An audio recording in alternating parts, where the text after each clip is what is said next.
কিভাবে ঘটে যায় ঘটনাগুলো জানি না, বলতে পারবো না। তবে মাঝে মাঝে মনে হয় আস্তে আস্তে সবকিছুই চারপাশে একটা দমচাপা পরিবেশ সৃষ্টি করে, যেটা আমরা একদমই বুঝতে পারি না। তবে প্রশ্নটা মনে থেকেই যায়। আমরা জানি সেই প্রশ্নের জবাব কেউ কোনোদিন দিতে পারবে না, আমি নিজেও পারবো না। সেই প্রশ্নটাই হলো ট্রুথ অর স্কেয়ার। আজকের এপিসোড রাঙা পিসিমা। গল্পটি পাঠিয়েছে অনামিকা সাহা রামপুরহাট থেকে। ঘটনার বর্ণনা রইল তার জবানিতেই। শুরু হচ্ছে ট্রুথ অর স্কেয়ার। আমাদের বাড়িতে সকলের অভিভাবক ছিলেন রাঙা পিসি। অদ্ভুত ব্যক্তিত্ব ছিল তাঁর। বাড়ির কোনো ব্যাপারে তিনি বিশেষ মাথা ঘামাতেন না, কিন্তু কোনো এক অলিখিত নিয়মবশত বাড়ির কোনো সিদ্ধান্তই তাঁর মতামত না জেনে নেওয়া হতো না। তাঁর দেখিয়ে দেওয়া রাস্তাতে হেঁটে হোঁচট খেতে হয়নি কখনো। রাঙা পিসি যে প্রচুর পড়াশোনা করেছিলেন তা নয়, অনেক ডিগ্রি পেয়েছিলেন তাও নয়, তবে পড়াশোনাটা নিয়মিত করতেন। অকারণ রসিকতায় সময় নষ্ট করতেন না। আর বাড়ির ব্যাপারে ছিলেন ভীষণ প্রোটেক্টিভ। বলতেন, বাড়ির ওপর কোনো অশুভ ছায়া এলে প্রথমে আমার সাথে মোকাবিলা করতে হবে তাকে। আর বিশ্বাস করো, আমার সাথে মোকাবিলা করা কিন্তু চারটিখানি কথা নয়। আমরা সবাই কথাটা শুনেছিলাম বটে, কিন্তু এর প্রকৃত অর্থ টের পেয়েছিলাম আমি। শীতকাল, আমি রাঙা পিসির সাথে কোনো একটা পুজো বাড়িতে নেমন্তন্ন খেতে গেছি। সেবার 2-1 পশলা বৃষ্টি হওয়ায় জব্বর ঠান্ডা পড়েছে। খবরের কাগজ বলছে মরশুমের শীতলতম দিন। সন্ধ্যার পর এমনিতেই রাস্তাঘাটে লোক থাকে না। এরকমই একটা দিনে আমরা বাড়ি ফিরছি। রাত প্রায় 8টা বেজে গেছে। আমাদের বাড়ি স্টেশনের কাছেই ছিল, তবে ট্রেনের ট্র্যাকের কাছে হওয়া সত্ত্বেও এই পাড়ায় আলোর সংখ্যা বেশ কম। অধিকাংশ এলাকাটাই অন্ধকার। আমি রাঙা পিসিমার হাত ধরে ফিরছি। পিসিমা বললেন, আজ চারপাশ ফাঁকা, আমার গতিক ভালো ঠেকছে না, মনে হচ্ছে কিছু একটা হতে পারে। তাড়াতাড়ি পা চালা, যত তাড়াতাড়ি সম্ভব বাড়ি ঢুকবো। আমি বললাম, কি ভালো ঠেকছে না, চোর ডাকাতের কথা বলছো?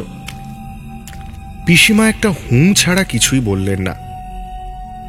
বড় রাস্তা থেকে একটা গলি ফালি হয়ে নিচের দিকে নেমে গেছে। সেই রাস্তা দিয়ে কিছু দূর গেলে একটা কুয়ো পড়ে। সেই কুয়োর পাশ থেকে রাস্তাটা আবার বেঁকে আমাদের পাড়ার দিকে চলে গেছে।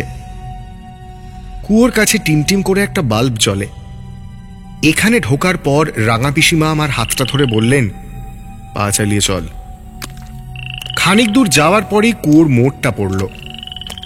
একটু এগিয়ে দেখি ওই বাল্বের পোস্টটার তলায় একজন মহিলা দাঁড়িয়ে রয়েছেন। তার পরনে শাড়ি, ঘোমটা দেওয়াতে দেখা যাচ্ছে না। আমি পিসিমাকে বললাম, দেখেছো কাণ্ড, এই শীতের রাতে এখানে কেউ দাঁড়িয়ে থাকে? চুরি ছিনতাই হলে কি হবে বলো তো?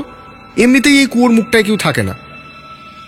রাঙা পিসি হঠাৎ আমার হাতে একটা মৃদু চাপ দিলেন, আর ওই চাপেই আমার শিরদাঁড়া দিয়ে একটা ঠান্ডা স্রোত বয়ে গেল। আমি হঠাৎ খেয়াল করলাম চারপাশ থম মেরে গেছে। পাড়ার কুকুরগুলো অচেনা মানুষ দেখলেই চিৎকার করে, তারাও কোথাও নেই। রাঙা পিসি আমার হাতে চাপ দিয়ে বললেন, এখানে দাঁড়াও। তার গলায় এমন কিছু ছিল যে কেন, কি জন্য জিজ্ঞেস করার ক্ষমতা আমার ছিল না। আমাকে একটা জায়গায় দাঁড় করিয়ে তিনি ইট দিয়ে গন্ডি কেটে বিড়বিড় করে কি বলে বললেন, এখান থেকে আমি না বললে বেরোবে না, আর আমি না ফিরলে চিৎকার করতে শুরু করে দিও গলা ফাটিয়ে। আমার দম বন্ধ হয়ে আসছে। আমি দেখলাম পিসিমা ধীর পায়ে ওই মহিলার দিকে এগিয়ে গেলেন। তারপর তার থেকে একটু দূরে দাঁড়িয়ে বললেন, ও বউ, এত রাতে তুমি এখানে কেন দাঁড়িয়ে রয়েছ? কারোর বাড়ি খুঁজছো বুঝি? এখানে দাঁড়িয়ে থেকো না, চোর ছেঁচড়ের অবধি নেই এখানে। পিসিমা এতগুলো কথা বলেও কোনো জবাব পেলেন না।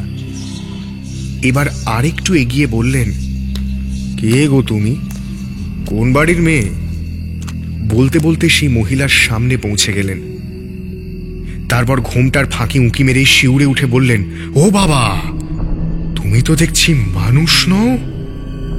আমার আগেই সন্দেহ হয়েছিল, তুমি তো মানুষ নও। আমি রাঙা পিসিমার কথা শুনে খাবি খাচ্ছি তখন। গলা ফাটিয়ে বললাম, রাঙা পিসি চলে এসো, রাঙা পিসি চলে এসো, ওখানে থেকো না। কিন্তু আমার কথায় একটুও পাত্তা না দিয়ে রাঙা পিসি ওই ঘোমটার দিকে তাকিয়ে রক্ত জল করা গলায় বললেন, এখানে কি করতে এসেছো? কি করতে এসেছো এখানে? কাকে খেতে এসেছো? এখানে আর তোমার জায়গা নেই। যাও, চলে যাও এখান থেকে, কাউকে দেখা দিও না, যাও এখান থেকে, এখনই যাও। আমি ভয়ে চোখ বন্ধ করে ফেলেছিলাম, কিন্তু রাঙা পিসি দেখলাম তখনও চেঁচিয়ে যাচ্ছেন, যাও এখান থেকে, যাও বলছি। আর যেটা শুনলাম, সেই প্রথম রাঙা পিসি গালাগালি করছেন। আমি একবার চোখ খুলে দেখার পর যেটা দেখলাম, তাতে আমার দম আটকে এলো। দেখলাম রাঙা পিসি মাটিতে দাঁড়িয়ে রাগে প্রায় গর্জন করে বলছেন, চলে যাও এখান থেকে, বলছি চলে যাও। কিন্তু সেই মহিলা তখন পোস্টের তারে বসে দোল খাচ্ছেন। পা মাটিতে নেই, পা মাটি থেকে অন্তত 10 হাত ওপরে ঝুলছে। আমি দেখতে পাচ্ছি কিছু একটা দোল খাচ্ছে, কিন্তু সেটা পা না হাত না মাথা আমি বলতে পারছি না। কতক্ষণ চোখ বন্ধ করে বসেছিলাম মনে নেই, শুধু এইটুকু মনে আছে, বেশ কিছুক্ষণ পর রাঙা পিসি আমায় ডেকে বলেছিলেন, চল এবার বাড়ি চল, চেঁচামেচি করিস না, যা দেখেছিস ভুলে যাস। আমি বলি না, তোদের কিছু হওয়ার আগে আমার হবে? এবারও সেই কথা রেখেছি। আমরা বাড়ি চলে আসার কয়েকদিন পর থেকেই রাঙা পিসির ধুম জ্বর হয়। দিন 10 লাগে তার সুস্থ হয়ে উঠতে। বুক দিয়ে রক্ষা করা যেটাকে বলে, সেটাই করেছিলেন পিসি। আর আমিও বুঝেছিলাম সাহস কাকে বলে। কারোর চোখে চোখ রেখে বলা তুমি মানুষ নও, দম লাগে, এবং তাকে পাড়া ছাড়া করতেও দম লাগে। আমারও পুরো ব্যাপারটা হজম করতে বেশ কয়েকদিন লেগেছিল, কিন্তু রাঙা পিসির দৌলতেই হয়তো কোনো অসুবিধে হয়নি। তবে হ্যাঁ, ওই মহিলার তারে বসে দোল খাওয়ার দৃশ্যটা এখনো মাঝে মাঝে চোখের সামনে ভেসে ওঠে। তাজ্জব ব্যাপার, এর পরেও বেশ কয়েকবার সেখান দিয়ে গেছি, কিন্তু কখনো উল্টো পাল্টা কিচ্ছু দেখিনি।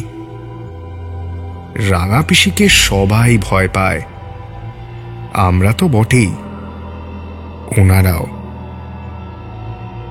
ঘাম দিয়ে জ্বর ছাড়ার কথা আমরা শুনেছি, অনুভবও করেছি, তবে কি দেখছি এবং আদৌ ঠিক দেখছি তো, এর মাঝামাঝি সন্ধিক্ষণে দাঁড়িয়ে ঘাম দিয়ে জ্বর ছাড়ার ফিলিংটা সম্পূর্ণ আলাদা।